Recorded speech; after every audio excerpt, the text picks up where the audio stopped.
Assalamualaikum warahmatullahi wabarakatuh.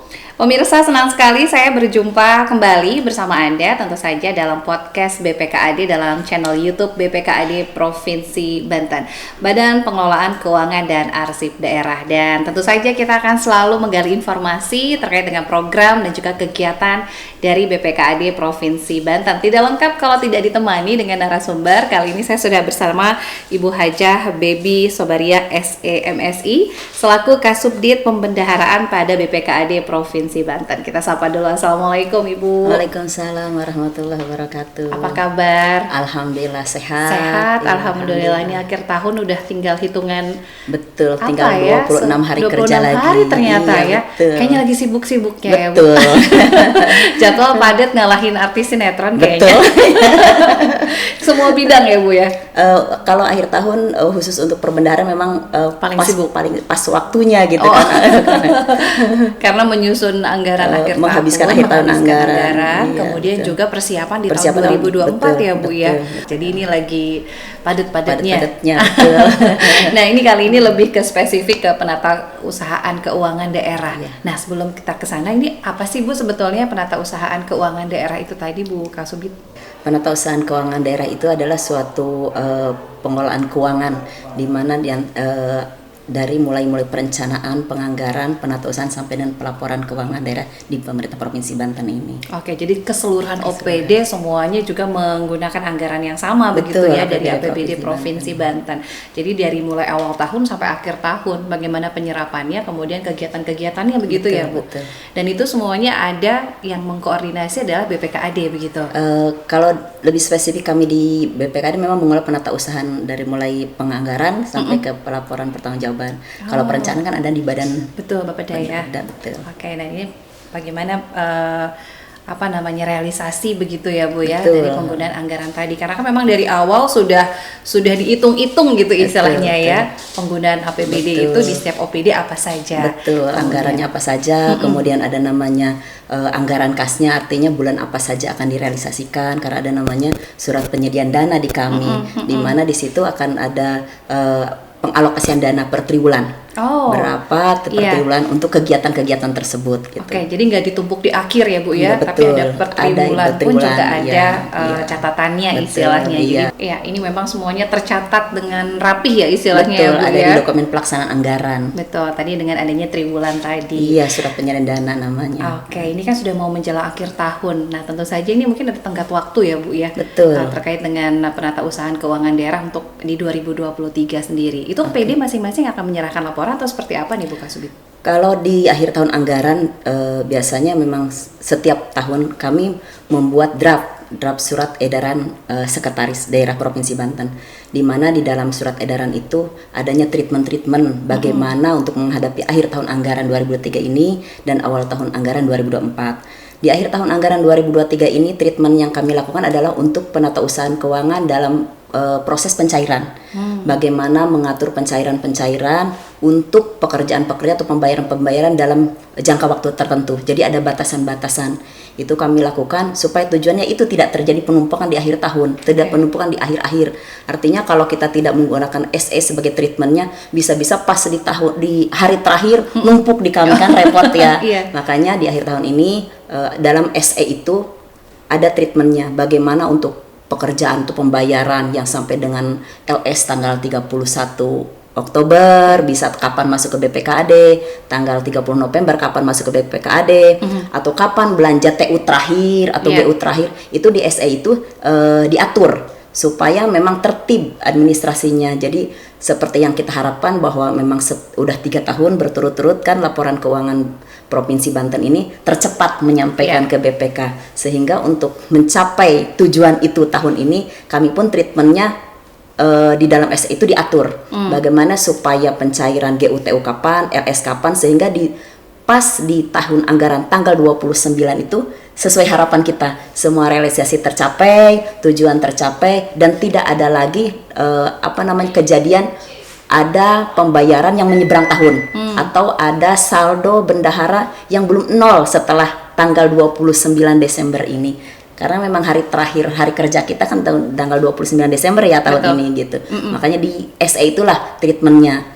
Kemudian di SE itu kan ada untuk awal tahun 2024, di mana di SE itu juga ada kapan OPD mengajukan siapa saja perangkat keuangan di tahun 2024 gitu kan, seperti itu. Terus bagaimana 2024 terkait dengan pelaksanaan yang evaluasi di tahun 2003, terutama memang di perbendaharaan kami ada program namanya KKPD, dari pusat kan ada KKPD, kebetulan itu di sini tusinya ada di perbendaharaan. Jadi kami di awal tahun itu akan mengevaluasi. Tahun ini adalah tahun pertama penggunaan KKPD.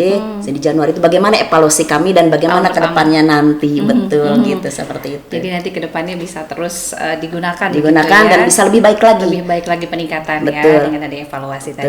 Karena memang tahun pertama ini realisasinya relatif kecil, banyak kendala-kendala, namanya pertama Mbak ya gitu.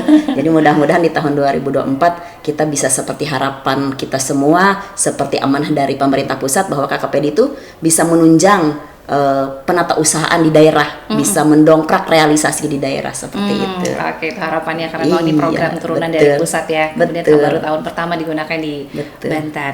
Kemudian tadi ada catatan bahwa ada treatment khusus dengan adanya surat edaran tadi ya Bu ya, dengan adanya SE ini tadi diharapkan juga teman-teman OPD pun juga bisa berkoordinasi dan juga kerjasamanya juga untuk bisa lebih on time begitu ya Bu ya, agar tidak menumpuk tadi walaupun ini masih ada sisa 26 hari tapi mudah-mudahan tadi saling mengingatkan. Setiap hari kami kebetulan kan di perbendaharaan itu ada 18 verifikatur, ada 14 verifikatur, 4 operator. Kita setiap hari saling mengingatkan, ini nih batasan tanggal GU, apalagi GU besok tanggal 24, GUTU terakhir nih, GU isi. Jadi kita mengingatkan, besok loh terakhir. Setelah itu nanti ingatkan lagi, ingat tanggal 15 Desember untuk tanggal 30 November gitu. Supaya dengan saling mengingatkan itu nggak ada yang terlewat. Oke, itu tadi harapannya. Jadi saling koordinasi itu paling penting, komunikasi ya utama ya Bu Kazubit ya. Apalagi ini tadi menjelang sisa di 2023 tahun anggarannya. Iya, hanya beberapa pencairannya nggak ini ya, karena kan tadi kalau udah lewat otomatis sudah ganti tahun. Iya kan, ini ya pertemuan lagi nanti. Iya, karena kan memang sudah ditentukan begitu batas waktunya. Kemudian ini kan pembendaharaan nih, kayaknya sibuk nggak sih Bu, atau mungkin susah atau enggak sih Bu kalau di pembendaharaan nih, kalau Ibu sehari-hari? Kalau pekerjaan, kalau bagi saya pribadi, selama kita memang mensyukuri sesuatu, insya Allah kita enjoy. Apapun kalau kita mau belajar, saya yakin semua juga pasti bisa, dan dimanapun pekerjaan pasti ada resikonya. Betul kan? Berat tidaknya suatu pekerjaan tergantung kita bagaimana menyikapi pekerjaan tersebut. Kami karena memang di perbendaharaan fungsinya adalah pencairan, kadang-kadang mungkin ada perasaan takut ada sesuatu, karena ranahnya pencairan. Tetapi kami berprinsip bahwasanya selama kami bekerja sesuai peraturan perundang-undangan, insya Allah bagi kami tidak ada sesuatu hal yang berat yang bisa yang akan kita hadapi kalau sama-sama dengan satu kekompakan, dengan satu dasar, yaitu peraturan perundang-undangan. Seperti itu. Jadi tidak ada rasa khawatir karena memang sudah ada aturan payung hukum yang berlaku. Kemudian apalagi soal hitung-hitungan ya, nggak boleh lebih, nggak boleh kurang, harus pas. Karena memang di perbendaharaan karena kita menerbitkan SP2D, surat perintah pencarian dana, di amanah Permendagri 77-nya juga bahwasanya kami sebagai kuasa BUD, karena bendahara umumnya adalah Bukaban, saya kuasa BUD pertamanya adalah Pak Kabid, kemudian saya. Jadi pada saat kami melakukan penerbitan pencarian SP2D di Permendagri 77 itu ada bahwasanya syaratnya yaitu dari OPD kalau udah masuk SPM, sudah ada surat pertanggungjawaban mutlak, ada surat pernyataan verifikasi yang ditanda PPK SKPD, di DPA-nya udah ada tercantum di DPA, maka kami wajib membayarkan itu. Tetapi kalau memang dananya tidak ada, di DPA-nya tidak teranggarkan, dan memang surat pernyataan verifikasi SPTJM-nya juga tidak ada, kami tidak berhak membayarkan itu walaupun SPM-nya sudah masuk ke sini. Karena sudah ada prosedurnya ya. Betul, ada prosedurnya, udah ada aturannya gitu. Betul. Jadi yang sesuai dengan prosedur, kalau misalkan tidak sesuai ya otomatis juga kami tolak dibayarkan gitu. ya, tidak dicairkan karena tidak sesuai dengan tadi. Kami tolak berkasnya, kami kembalikan ke OPD. Gitu. Karena memang ada aturannya.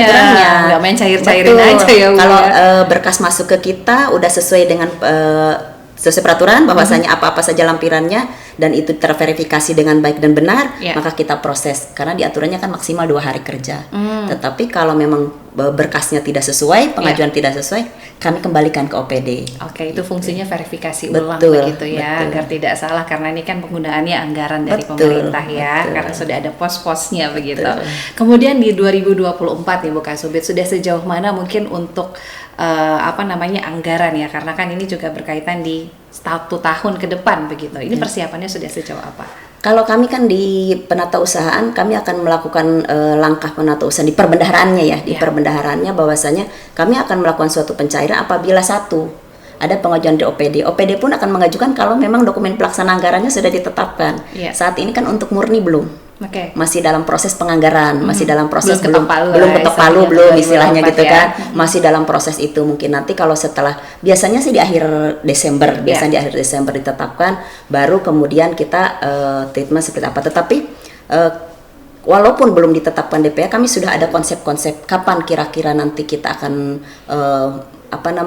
memberikan informasi ke teman-teman terutama bendahara apa saja sih yang harus dilakukan, karena Desember itu kan persiapan untuk pembayaran gaji 2024 bulan Januari. Biasanya kan di awal tahun harus membuat SPM biasanya. Cuma karena memang aplikasi saat ini belum siap untuk 2024, jadi di SE kami tidak diatur untuk pengajuan SPM gaji. Biasanya ada di situ bahwa tanggal 25 Desember SPM sudah masuk gitu kan.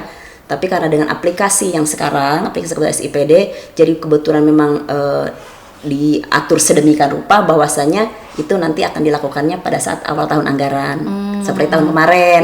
Jadi kami tanggal 2 baru akan memberitahukan kepada bendahara bikin SPM gaji gitu kan, yang masuk ke kita proses gaji gitu, seperti itu. Tetapi sebelum melakukan itu pun memang ada beberapa yang saat ini dilakukan terkait dengan KKPD karena ada penetapan perangkat KKPD-nya tersendiri, ya kan harus ditetapkan oleh gubernur. Jadi dari sekarang itu sudah mulai kita siapkan konsep-konsepnya. PKS dengan Bank Persepsi udah kita konsep juga, udah mulai minggu depan mungkin akan ada pembahasan. Gitu, dan KKPD itu memang sudah digunakan di seluruh OPD ya Bu ya? Sudah digunakan di seluruh Sudah OPD. Digunakan, itu istilahnya kan belanja bukan langsung ya Bu ya? Iya, non tunai. Non tunai, dan itu pun juga termasuk ranahnya juga di pembendaharaan, di BPKAD. Di BPKAD. Dan itu tahun pertama ya tadi tahun pertama ya? Betul, tahun pertama. Karena memang dengan peraturan gubernurnya sendiri, kita dengan keputusan kepala daerahnya sendiri, pertama kayak di Indonesia provinsi yang masuk ke Kemendagri waktu itu di Desember 2022 gitu kan. Cuma karena memang banyak kendala ya, namanya awal. Bank ininya juga penghimbarannya juga masih meraba-raba seperti apa nih, karena kartu kredit pribadi dengan kartu kredit pemerintah daerah kan berbeda. Kita bisa mulai itu di bulan Maret kemarin. Gitu. Baru startnya di bulan Maret ya, tapi seluruh OPD sudah menggunakan itu tadi. Bedanya mungkin tadi ya, ada yang belanja langsung, ada juga penggunaan kartu kredit ya di OPD masing-masing. Kendalanya apa sih Bu yang paling mungkin dirasakan di lapangan? Di kartu kredit? Iya. Kalau untuk kartu kredit pemerintah daerah mungkin kendala pertamanya karena memang ini hal yang baru. Kita juga tadinya bayangnya kartu kredit bentuknya adalah kartu. Ternyata saya juga gambarannya betul. Ternyata pada saat muncul launching bentuknya bukan kartu walaupun namanya KKPD gitu. Yang pertama tuh keluar apa nih, QRIS. Barcode barcode gitu. Dan kendala karena barcode ini, kendalanya apa? Karena peraturan di bank itu kalau barcode kan maksimal 10 juta. Padahal belanja limitnya atau transaksi per transaksi limitnya 10 juta. Kalau limit kita kan berdasarkan ada penetapan di Kepdiknya, tergantung berapa nilai UP-nya. 40% dari nilai UP keseluruhan itu untuk limit KKPD. Tetapi ketika mau pencairan, ketika mau pembayaran ternyata terkendala dengan aturan. Menggunakan barcode itu maksimal hanya 10 juta per transaksi. Betul, itu yang membuat teman-teman di benar loh, ini transaksi rata-rata di atas 10 juta gitu. Akhirnya kan transaksi kecil yang di bawah 10 juta baru dibayarkan. Baru gunakan KKPD Betul. tadi ya. Terus kendala yang kedua menggunakan barcode, karena memang pemegang KKPD itu pengguna anggaran, artinya bukan handphonenya pengguna anggaran. Jadi yang membayarkan bendahara handphone pengguna anggaran itu juga menjadi kendala beberapa OPD, walaupun tidak semua ya, walaupun tidak semua. Nah kemarin di bulan di awal November kita udah sosialisasi kartu kredit, ternyata ada 3 nantinya bentuknya. Ada bentuknya barcode, bentuknya kartu, kayak fisiknya ada ya. Fisik kartu, terus sama bentuknya adalah online. Kalau sekarang udah keluar tuh kemarin November, bentuknya kartu kredit Indonesia namanya KKI. Merah warnanya, ngejreng gitu kan. Nah, itu udah bisa ditransaksikan di bulan November ini. Ada kabar infonya kemarin bahwasanya di Desember nanti akan keluarlah kartu kredit bentuknya online. Kalau online kan kita menggunakan PC atau laptop ataupun bisa hanya masukkan nomor kartu, itu bisa jalan gitu. Jadi lebih memudahkan. Lebih memudahkan. Dan untuk limitnya juga kan tidak terbatas sampai dengan untuk batas limit setiap transaksinya bisa sampai dengan limit yang kartunya tersebut, limit kartunya gitu. Jadi ada pemutakhiran lagi ya Bu ya. Alhamdulillah. Gitu. Alhamdulillah. Mungkin ini jadi bahan evaluasi untuk tahun 2024 bisa lebih digunakan lagi. Dan mudah-mudahan ya bisa maksimal di 2024. Amin. Nah, ini balik lagi nih ke pengguna anggaran ya, terutama di OPD begitu ya Bu Kasubdit. Ini mungkin bisa dijelaskan juga biasanya pengguna anggaran yang memang dominan itu kan seperti apa sih Bu? Apakah juga untuk belanja pegawai atau mungkin juga yang lain, atau mungkin juga dari segi pendidikan kan juga ada dana bos dan lain-lain begitu ya Bu? Oh iya betul. Pengguna anggaran memang ada tupoksinya sendiri bahwa beliau salah satunya adalah bertanggung jawab atas pengendalian pengeluaran anggaran dari OPD tersebut. Karena itulah tanggung jawabnya pengguna anggaran seperti itu. Tapi beliau kan dibantu oleh PPK SKPD, oleh PPTK, oleh Bendahara Pengeluaran, sehingga ya dalam proses penatausahanya beliau tidak terlalu diberatkan dengan masalah teknis ya. Tanggung jawab tetap di beliau gitu. Jadi ini untuk 2023 paling lambat untuk pencairan ini ada di tanggal 29 Desember. Ya, untuk belanja barang jasa itu yang pekerjaannya serah terimanya sampai dengan tanggal 30 November itu paling lambat pengajuan ke kami tanggal 15 Desember. Jadi ada treatmentnya. Barang dan jasa. Barang dan jasa. Kemudian kalau untuk belanja barang jasa atau modal dari tanggal yang pekerjaannya dari tanggal 1 November sampai dengan tanggal 30 November itu tanggal 15 Desember. Dari tanggal 1 sampai dengan tanggal 25 Desember itu tanggal 29 Desember masuk ke kami gitu. Jadi ada treatmentnya. Ada tiga tahapan. 1 30 itu 15 Desember, 1 Desember sampai tanggal 22 Desember kalau tanggal 25, tanggal 26 sampai 29 di kami tanggal 29 seperti itu. Jadi tutup buku istilahnya. Tutup buku di tanggal 29 dan tanggal 29 memang fokus. Artinya fokus tuh di samping pencairan belanja barang jasa, kami pun akan memonitor. Takutnya ada sisa-sisa belanja, uang sisa belanja di bendahara yang belum di-store, kan harus store.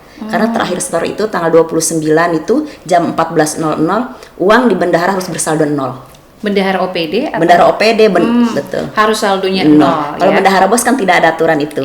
Karena memang di mereka kalau ada saldo di mereka itu bisa digunakan sebagai saldo awal tahun berikutnya. Tapi kalau misalkan dia pengguna anggaran atau bendahara OPD masih ada saldo, itu harus dikembalikan. Harus dikembalikan di tanggal 29 itu. Itu limit ya, jam 14.00 ya. Betul. Tapi sebaiknya sih sudah digunakan begitu ya Bu. Dan mungkin kami nggak terlalu, karena di Provinsi Banten ada namanya rekening koran online, di mana kami kuasa BUD bisa melihat dari aplikasi. Karena bisa mengecek langsung. Betul. Kan di aplikasi di Provinsi Banten itu ada 2. Satu SIPD, satu Simral. Kalau di perencanaan penganggaran kan cuma satu SIPD saja. Kalau di penatausahaan kami ada 2. Jadi bendahara, kita di perbendaharaan juga menginput tuh 2 aplikasi. Nah, salah satu aplikasi yang ininya yaitu Simral. Di Simral ini memang ada menu namanya rekening koran online. Jadi kita bisa mengecek real time berapa rekening di bendahara saat itu. Jadi apabila ada bisa langsung akses. Bisa langsung akses kita. Ketika bendahara OPD mengajukan SKTU penambahan uang, tambah uang, kita pun akan melihat untuk apa nih tambah uang kalau uangnya masih banyak di rekeningnya seperti itu. Nah, akhir tahun pun sama. Kalau kita udah jam 14.00 kita langsung buka semuanya. Kan verifikasi di sana itu dibagi OPD, masing-masing ada berapa OPD pegangannya. Mereka akan buka nanti pada saat jam 14.00 masih ada saldo enggak gitu. Kalau masih ada saldo ada sanksinya atau seperti apa? Kita langsung telepon, itu harus dikembalikan. Harus dikembalikan ke kas lagi ya. Betul, di BPKAD. Betul. Berarti kan otomatis itu istilahnya silpa ya, ada sisa anggaran yang memang tidak terserap begitu ya Bu. Bukan silpa, kalau di rekening bendahara justru ada uang yang tersisa, berarti bendahara. Kalau bendahara tidak boleh, tidak boleh ada sisa. Kalau SIPA kan memang sisa pagu anggaran itu Iya, siapa. iya. Tetapi kalau uang di bendahara itu sisa di rekening itu kan uang dari uang persediaan. Iya. Uang persediaan Oke. akhir tahun anggaran harus dikembalikan. Iya, jadi harus dinolkan lagi. Harus dinolkan Nanti lagi. 2024 baru buka. Baru buka, buku iya, lagi. baru ngajuin lagi. Baru pengajuan gitu, lagi. Jadi betul. memang tadi sudah ada batas waktu terakhir Betul, ya. betul, Jadi saldo betul. anggaran di OPD di bendahara harus 0 ya. Iya, Itu betul. 14.00 ya, jam Betul. 2 siang. Iya, ya. Karena harus tanggal dilaporkan 29. lagi ya Bu Betul, ya. betul. Oke, ini 2024 walaupun belum diketuk palu begitu istilahnya tiap-tiap OPD, tentu saja akan terus ada pemutakhiran ya untuk penata usahaan keuangan daerahnya. Iya. Tadi sudah sedikit disampaikan bahwa sudah siap juga untuk 2024 begitu. Betul, segitu. Apakah ada perbedaan jumlah anggaran dan lain sebagainya kemungkinan Bu? Bisa. Itu selalu Ya? tidak Karena kebutuhan betul, karena berbeda. kebutuhan masing-masing OPD gitu kan. Nah, makanya setiap tahun itu akan berubah limit kartu kredit, akan berubah limitnya uang persediaan di bendahara. Karena kenapa? Ya karena pagu anggarannya berubah. Iya. Sehingga perhitungannya pun berubah.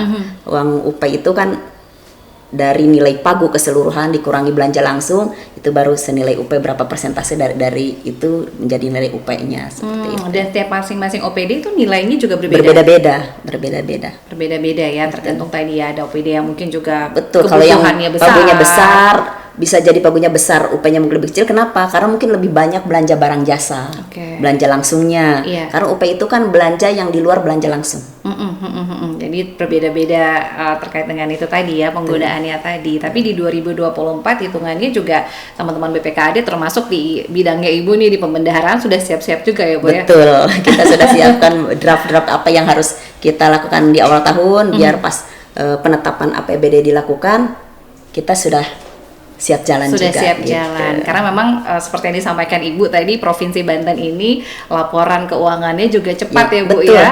Yang pertama menyampaikan ke BPK 2 tahun berturut-turut. Dua Ini tahun tahun ketiga berturut-turut. kayaknya. Wah. Karena Bu Kaban memang pimpinan kami yang energik Iya. sekali, masalah Betul. cepat seperti itu. Betul. Karena memang tadi ya, ini transparansi keuangan Betul. ini penting sekali. Kemudian juga bukan hanya cepat, tapi juga tadi ya dari laporan keuangannya juga baik. Baik, betul. Kemudian juga mempertahankan itu lebih susah ya Bu Cepat, ya. tepat, akuntabel. Betul, karena sensitif kalau ngomongin Betul, soal betul. keuangan ya Bu ya.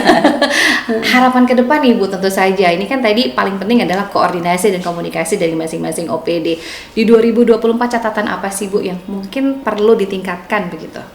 Harapan kami tahun depan adalah satu, bahwasanya kondisi saat ini dengan 2 aplikasi, kami berharap di tahun depan bisa 1 aplikasi. Itu yang pertama. Iya. Karena bagaimanapun memang dengan 2 aplikasi memang energi kita lebih. Iya kan lebih Terkuras ya. Betul. Jadi yang kedua mungkin di tahun depan untuk harapan kami bisa lebih baik lagi di perbendaharaan, terutama dalam penatausahaan KKPD, dalam juga kami penatausahaan verifikasi terkait pencairan, teman-teman semakin kompak dan SDMD kami juga lebih semangat, lebih pada sehat lah ya. Amin, Karena bagaimanapun itu yang utama, SDM di kaminya terbatas, kami SDM di perbendaharaan terbatas, tapi dengan keterbatasan kami berharap tahun depan bisa lebih baik dari tahun 2023 ini.